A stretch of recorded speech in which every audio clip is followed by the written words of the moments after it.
penelitian terkait implantasi sel punca manusia ke dalam embrio hewan atau kimerisme antar spesies, umumnya dikenal sebagai penelitian kimaira manusia hewan, selama ini selalu menjadi topik yang disembunyikan dalam komunitas ilmiah. Karena nilai medis dan manfaat komersialnya yang tak ternilai, sehingga para ilmuwan dari seluruh dunia menelitinya. Namun juga dipertanyakan karena kendala hukum dan etika. Pada 4 Agustus 2016, Institut Kesehatan Nasional Amerika mengumumkan bahwa mereka berencana untuk mencabut larangan pendanaan penelitian terkait sel punca manusia yang ditanamkan ke dalam embrio hewan.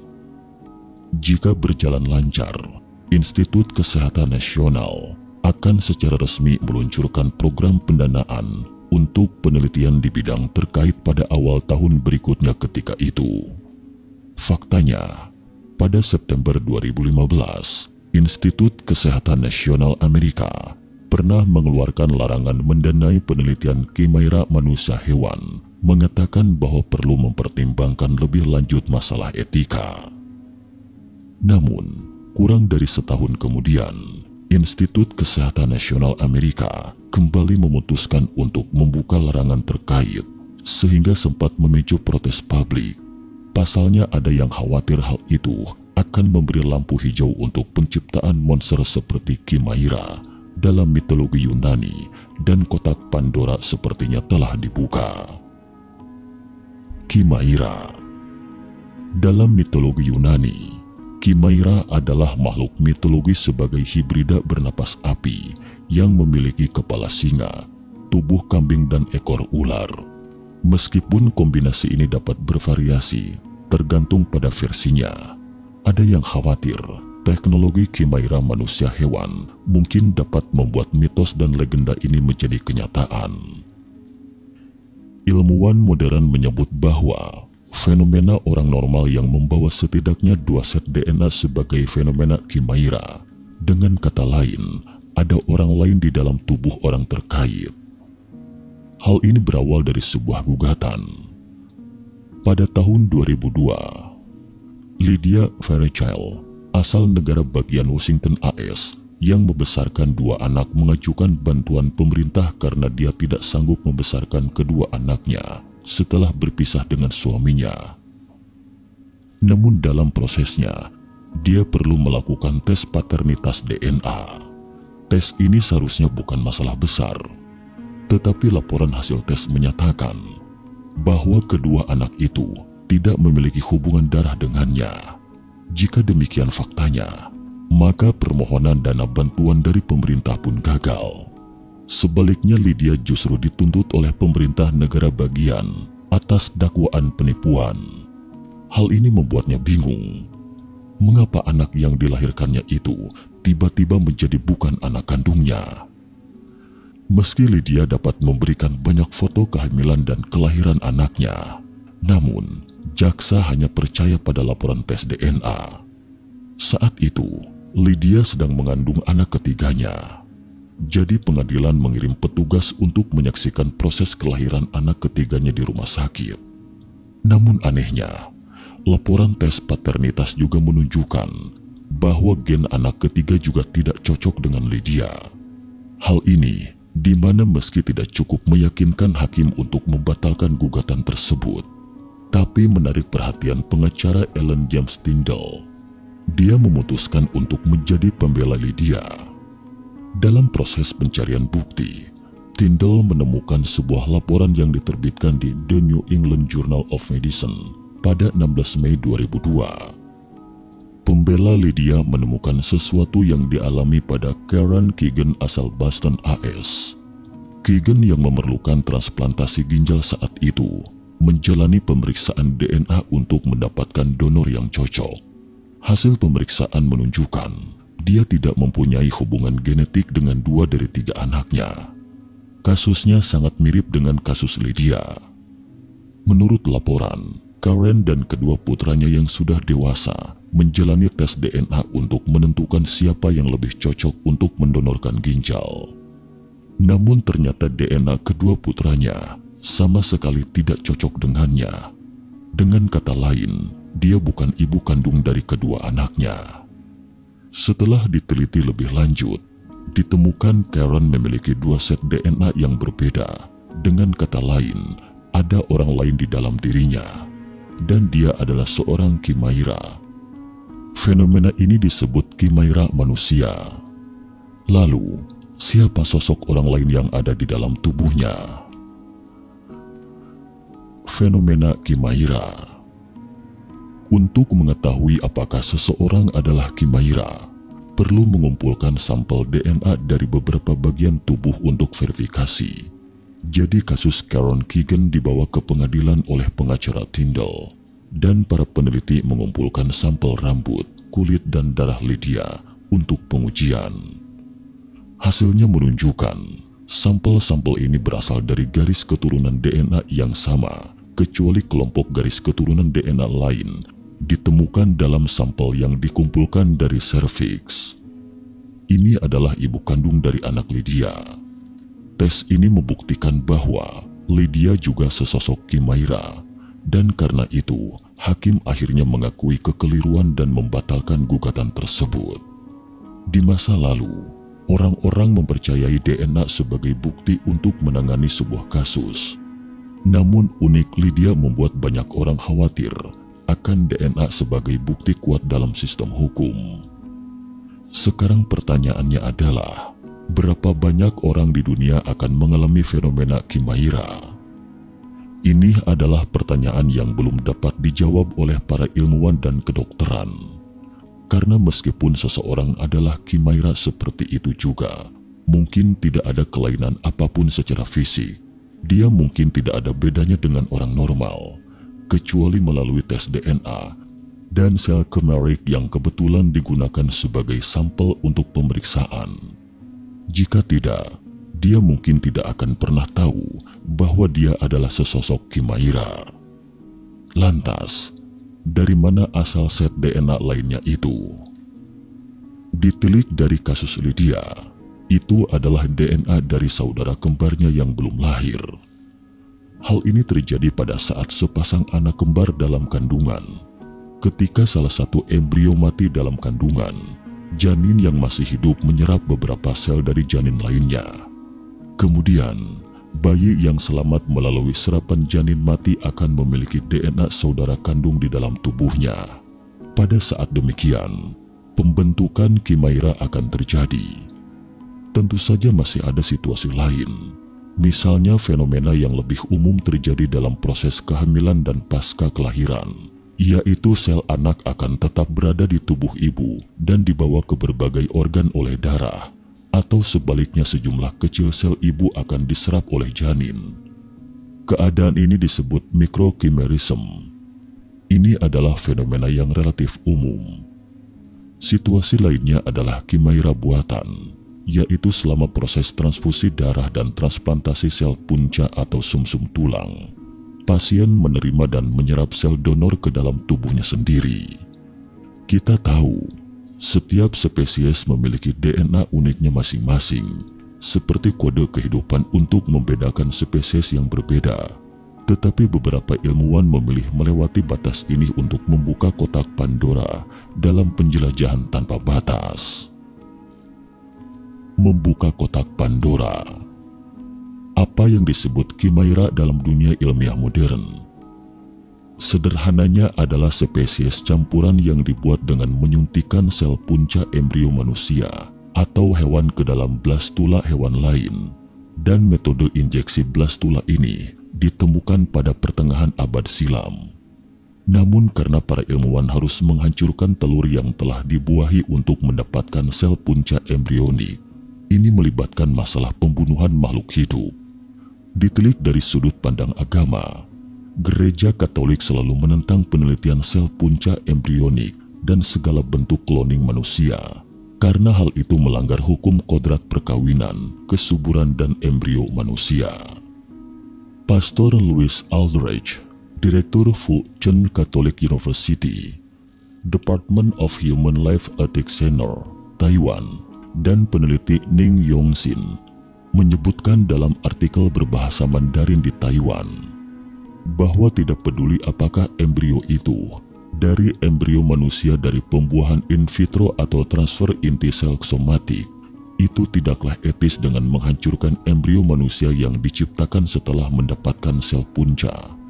Karena menurutnya, embrio adalah awal dari kehidupan manusia baru yang mandiri. Sehingga pada tahun 2006, ilmuwan Jepang Shinya Yamanaka mengusulkan sel induk pluripoten diinduksi atau sel iPS, juga dikenal sebagai sel iPSC. Sel induk pluripoten diinduksi atau sel iPS adalah sejenis sel punca pluripoten yang dapat dihasilkan langsung dari sel dewasa. Teknologi iPSC dipelopori oleh laboratorium Shinya Yamanaka di Kyoto, Jepang. Ilmuwan yang pada 2006 memasukkan 4 gen spesifik yang menyandi faktor transkripsi dapat mengubah sel dewasa menjadi sel punca pluripoten. Sel punca pluripoten menjanjikan di bidang pengobatan regeneratif karena mereka dapat berkembang biak tanpa batas waktu serta dapat membentuk setiap jenis sel lain dalam tubuh seperti sel-sel neuron, jantung, pankreas, dan hati. Mereka mewakili satu sumber sel yang dapat digunakan untuk menggantikan sel yang hilang, yang rusak, atau penyakit. Jenis sel punca pluripoten yang paling terkenal adalah sel punca embrionik. Namun karena generasi sel punca embrionik melibatkan penghancuran atau setidaknya manipulasi dari embrio tahap praimplantasi, ada banyak kontroversi seputar penggunaannya. Lebih lanjut, karena sel-sel punca embrionik hanya dapat berasal dari embrio, sejauh ini tidak layak untuk membuat sel punca embrionik yang cocok dengan pasien. Menurut para profesional, dengan tingkat teknologi saat ini, jika manusia ingin menciptakan kimaira dari spesies yang sama, misalnya kimaira di antara varietas tikus manapun, itu telah mencapai tingkat yang sewenang-wenang. Pemerintah Jepang telah memberikan dukungan kepada ilmuwan sel induk dari negara Sakura, Hiromitsu Nakauchi, untuk membuat embrio hewan yang mengandung sel manusia. Praktek ini sebelumnya sempat dibatalkan pada awal 2019. Hiromitsu Nakauchi yang memimpin tim di University of Tokyo dan Stanford University di California berencana untuk menumbuhkan sel manusia dan tikus ke dalam embrio tikus dan kemudian mentransplantasikannya menjadi hewan surogasi. Tujuan utama Nakauchi adalah menghasilkan hewan dengan organ terbuat dari sel manusia yang akhirnya bisa ditransplantasikan ke manusia. Hingga Maret, Jepang secara eksplisit melarang pertumbuhan embrio hewan yang mengandung sel manusia lebih dari 14 hari atau transplantasi embrio tersebut menjadi rahim surogasi. Saat itu, Kementerian Pendidikan dan Sains Jepang mengeluarkan pedoman baru yang memungkinkan penciptaan embrio manusia hewan yang dapat ditransplantasikan ke hewan surogasi dalam waktu terbatas. Nakauchi berencana untuk melanjutkan penelitiannya secara perlahan dan tidak akan mencoba untuk membawa embrio hibrida apapun untuk jangka waktu tertentu. Mereka memiliki rencana yang lebih besar untuk menciptakan kimaira manusia hewan non-manusia. Menurut ilmuwan terkait, bahwa penelitian ini memiliki nilai medis yang besar, karena mereka percaya bahwa penelitian ini dapat membantu manusia membangun model hewan dari penyakit manusia, mempercepat penelitian terkait metode pengobatan untuk banyak penyakit, dan mengurangi risiko eksperimen pada manusia. Selain itu juga dapat membantu mengatasi kekurangan transplantasi organ manusia selama ini. Tetapi ketika eksperimen melibatkan sel manusia, publik mulai khawatir apakah akan terjadi sesuatu dari akibat eksperimen ini. Mengerikan jika dibayangkan. Pada 15 April 2021, sebuah penelitian yang diterbitkan dalam jurnal Nature melaporkan bahwa ilmuwan berhasil mengembangkan embrio monyet yang mengandung sel manusia untuk pertama kalinya. Penelitian yang dilakukan tim AS Tiongkok tersebut telah memicu perdebatan baru tentang etika eksperimen semacam itu. Para ilmuwan menyuntikkan sel induk manusia yang memiliki kemampuan untuk berkembang menjadi banyak jaringan tubuh yang berbeda ke dalam embrio kera. Tim ilmuwan dipimpin oleh Profesor Juan Carlos Izpisua Belmonte dari Salk Institute di AS yang pada 2017 membantu membuat hibrida manusia babi pertama.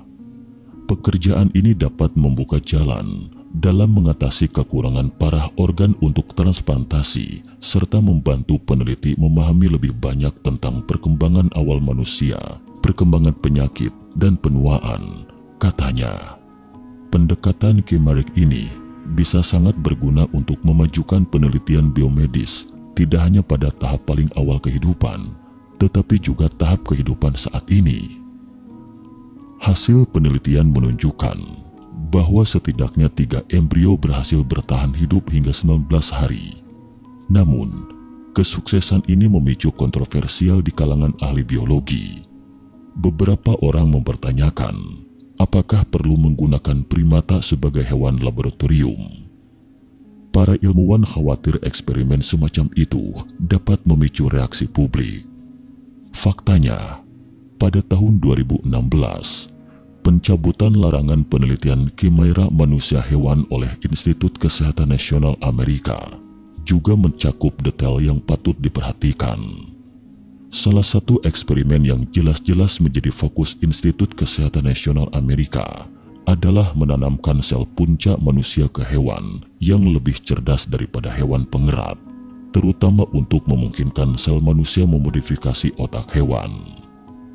Robert Glitzman, Profesor Psikiatri dan Direktur Program Magister Biotika di Universitas Columbia, mengatakan bahwa eksperimen ini sangat penting untuk penelitian skizofrenia, penyakit Alzheimer dan depresi, serta akan membawa manfaat besar bagi jutaan pasien dari berbagai jenis.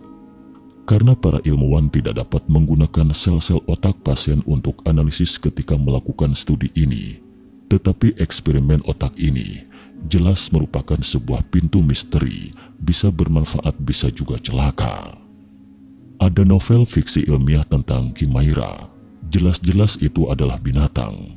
Tetapi ketika ia melihat Anda dengan tatapan yang sama seperti anak Anda, dan memperlakukan Anda dengan pemikiran yang sama seperti anak Anda, ini benar-benar mengerikan jika dibayangkan.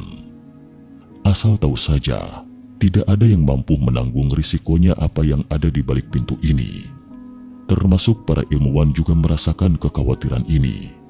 Sambil menantikan eksperimen ini, Robert juga mendesak Institut Kesehatan Nasional Amerika untuk memasukkan masalah etika ke dalam lingkup pengawasan. Menurutnya, para ilmuwan harus menghindari subjek eksperimen tertentu yang tiba-tiba menunjukkan karakteristik manusia selama penelitian. Ini adalah masalah etika yang sangat serius, dan para ilmuwan yang berani menantang masalah etika ini sebenarnya telah mencobanya sejak abad lalu dan telah menjadi salah satu eksperimen paling sensasional di dunia. Eksperimen paling sensasional di dunia. Pada Februari 1926, Ilya Ivanovich Ivanov, seorang ahli biologi dari bekas Uni Soviet, mengunjungi Guinea, Prancis, Afrika Barat. Di sana ia berencana melakukan eksperimen paling sensasional di dunia. Ivanov adalah seorang ahli di bidang hibridisasi hewan dan inseminasi buatan pada hewan pemeliharaan. Dia menciptakan berbagai jenis hewan hibrida. Kali ini dia akan mencoba eksperimen yang melibatkan kera dan manusia. Menghadapi eksperimen yang sangat kontroversial, bekas pemerintah Soviet sepertinya telah membuka pintu bagi Ivanov untuk melakukan perjalanan dan memberinya dana pada saat tak seorang Rusia pun yang diizinkan meninggalkan negara itu. Sejak berita penciptaan Chimera manusia kera tersebar luas, banyak yang menduga bahwa itu adalah upaya pemerintah Soviet untuk menciptakan pasukan super mutan. Namun, alasan sebenarnya mungkin tidak sesederhana itu. Namun, Kami tidak akan banyak bicara tentang proses eksperimen Ivanov. Hanya saja percobaan inseminasi buatan Ivanov untuk membiarkan spesies setengah manusia separuh hewan ini berakhir dengan kegagalan. Belakangan, karena serangkaian guncangan politik di komunitas ilmiah bekas Uni Soviet, dia dan beberapa ilmuwan lainnya yang juga terlibat dalam eksperimen primata kehilangan posisinya. Selanjutnya kemudian hidup Ivanov juga benar-benar sengsara.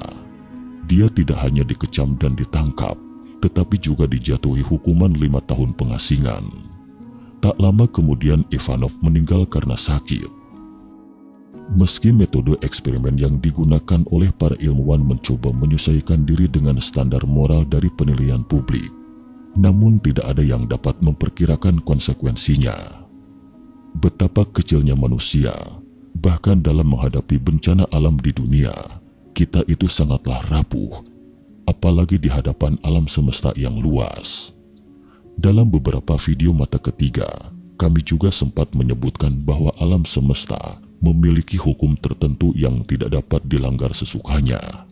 Jika manusia benar-benar diciptakan oleh Tuhan, maka sudut pandang dan percobaan ilmiah saat ini tidak peduli apakah mereka ingin mewujudkan hibrida manusia hewan atau memodifikasi gen dan semacamnya. Padahal sebenarnya mereka berani melakukannya karena mereka tidak percaya akan adanya Tuhan. Tapi bagaimana mungkin melanggar sesuatu yang menantang hukum alam semesta? Hal ini setidaknya tercermin dari berbagai kegagalan yang ditemui dalam percobaan. Ivanov yang ingin membuktikan teori evolusi adalah salah satu contoh hidup. Tentu saja, alasan klasiknya mungkin karena teknologi manusia tidak cukup maju. Tetapi apa alasan sebenarnya, kita mungkin tidak pernah tahu. Bagaimana pendapat teman-teman? Sekian dan terima kasih atas perhatiannya.